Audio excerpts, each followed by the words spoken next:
And there have been some struggles at the start of early voting here in the Badger State. CBS 58's Emilee Fannon and WisPolitics Editor JR Ross break down the issues and give us a preview of some of the campaign stops coming to our state next week in this week's Capital Connection.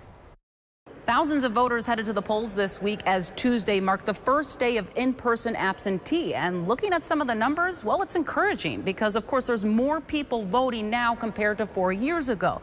But when you look at the 2020 presidential election, there was a very different environment. Of course, it was during a pandemic. More people preferred to stay at home and send their ballot either through the mail or through an absentee ballot drop box. But now more people are just showing up in pure numbers, standing there waiting in line to try and cast their ballot. But looking at some of the takeaways, JR, this could be good news for Republicans and Democrats, but it's hard to tell if it's more Republicans voting early, because we know for a very long time the message from many prominent Republicans was vote early. I don't care how you do it. Please do it, because they want to compete with Democrats who are more likely to vote ahead of Election Day. Well, look, the numbers are up, but it's not the numbers of people who have voted, it's who has voted. Let me explain.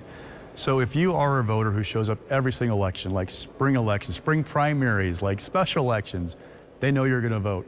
So you've been there on Election Day anyway. You're not what they're looking for. They're happy your vote is in, but they want to know who's the low propensity voter, the person who maybe never votes but is open to Donald Trump or Kamala Harris. Can they get to the polls? Are you a swing voter, somebody who shows up on occasion but you're not sure you want to vote this fall? That's what they want to chase in the closing week. So the parties, they have these very intricate lists that show your profile, how often you vote, what's your tendency. Do they think they're one of them or one of the other side? Then they know who to chase in the final days. So what I'm watching is, one, how the early vote progresses, but two, marrying that with the mail-in ballots. We should have a better idea in a week or so, which might be helpful for right now, but what's going on? Then the question becomes, how does it impact Election Day? Will we basically cannibalize our turnout for a usual Tuesday, November? Or will there be an extra push, extra surge as they chase voters to turn them out? Could we top 3.3 million? That was a number from 2020.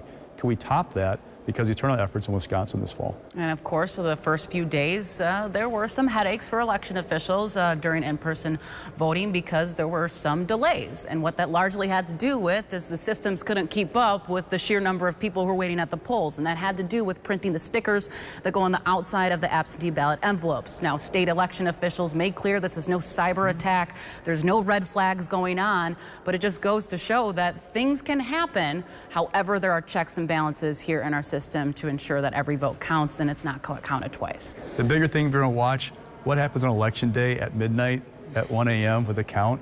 We've talked at WisPolitics with officials in Milwaukee and Green Bay and other places. They're telling us they feel confident. Even though they can't start processing ballots the Election Day morning, they'll be done before 4 a.m. and 5 a.m. like 4 years ago. They feel good.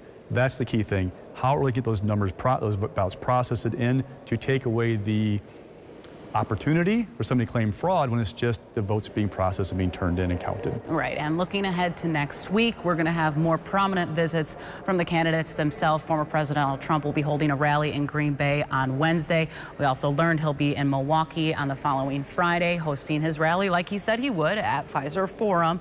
But this also, again, follows a series of visits. Earlier in the week, Vice President Kamala Harris again appearing with a former Wyoming Congresswoman Liz Cheney, their effort trying to appeal to those moderate Republicans. Whether that works remains to be seen, but it's going to be very busy here in the battleground state in the final days. Remember, early in-person voting can be offered until the Sunday before the election. A lot of these are tied to keeping enthusiasm up and keep people turning out. Again, they bank your vote, they know who to chase afterward, and that final day, if you haven't voted, you might get a lot of phone calls, text messages, door knocks the last 24, 40 hours of the election. And the whole point of these messaging at these rallies is that, hey, while you're here, if you haven't voted, go vote. So all part of the strategy there. All right, thanks so much for joining us.